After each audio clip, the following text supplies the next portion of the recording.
Nesse vídeo, nós vamos discutir a diferença entre o cálculo de progresso e o cálculo de desempenho no BSC Designer.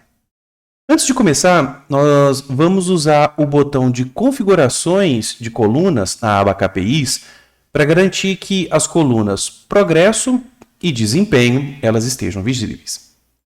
Vamos usar o indicador de satisfação do cliente para ilustrar a diferença entre os dois conceitos. Então imagine que alguém diga a você que a satisfação do cliente ela é de 94% em sua organização. Isso parece bom, não é verdade? Só que isso depende do valor anterior da satisfação do cliente. Ele foi melhorado de 0% para 94% ou melhorou de 85% para 94%. Além disso, para entender o que significa 94% de satisfação do cliente, nós precisamos de colocar isso no contexto do valor-alvo. Qual deve ser o valor-alvo para a satisfação do cliente? Em teoria, ele pode ser 100%, mas na prática, uma meta mais realista seria 98%. Então, que valor uma organização deve ter como alvo? Deve ser o 100% irreal ou o 98% mais realista e alcançável? Vamos mudar para a aba Dados e ver como o BSC Designer ele ajuda a lidar com esses desafios. O valor atual de satisfação do cliente ele é de 94% e é especificado no campo valor. Existe uma escala de medição teórica de mínimo para máximo, até 100%. Por outro lado, existe uma escala de medição prática a partir da linha de base, que é 85%, até o alvo, 98%. O sistema ele usou a escala Min e Max para calcular o desempenho do indicador. Nesse caso, o desempenho é de 94%. A escala linha de base e alvo ela foi usada para calcular o progresso do indicador, que nesse caso é de 69,23%. Embora o desempenho nos dê uma ideia geral sobre o grau de satisfação do cliente, o progresso ele é muito mais valioso nesse caso, já que ele nos mostra o sucesso da nossa equipe em melhorar a satisfação do cliente.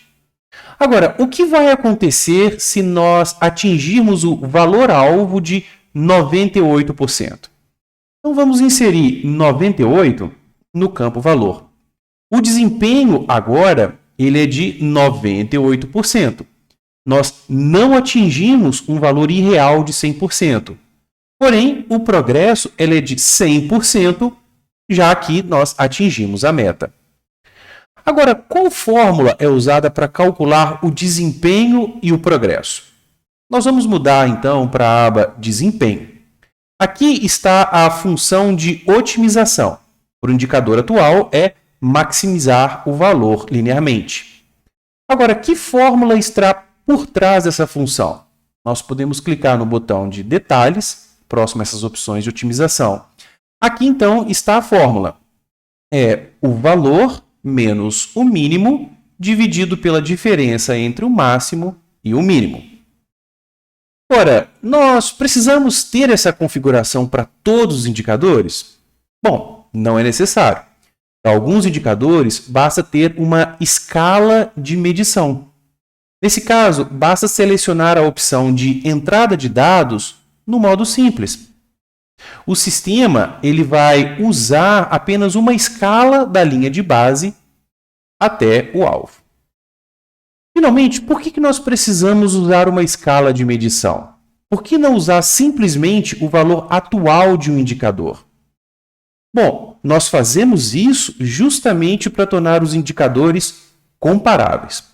Por exemplo, aqui nós temos dois indicadores diferentes. Nós temos o tempo médio de resposta, que ele é medido em horas. Se nós voltarmos na aba geral, vemos que ele é medido em horas. Mas também temos a satisfação do cliente, que, por sua vez, é medida em porcentagem. Quanto ao valor do indicador, nós queremos diminuir o valor do tempo de resposta, mas, em contrapartida, queremos aumentar o valor da satisfação do cliente. E esses indicadores são comparáveis? O que é melhor? 4 horas de tempo de resposta ou 95% de satisfação do cliente? O fato é que nós não podemos responder a essa pergunta porque as escalas de medição são diferentes. Esses indicadores, então, não são comparáveis. Então, ao calcular o progresso ou desempenho, nós normalizamos esses indicadores e os tornamos comparáveis. Depois que os indicadores forem normalizados, nós podemos, então, combinar indicadores de diferentes tipos no scorecard. Se você quiser saber mais sobre como o scorecard é calculado, consulte o artigo KPIs e cálculo do scorecard em nosso site.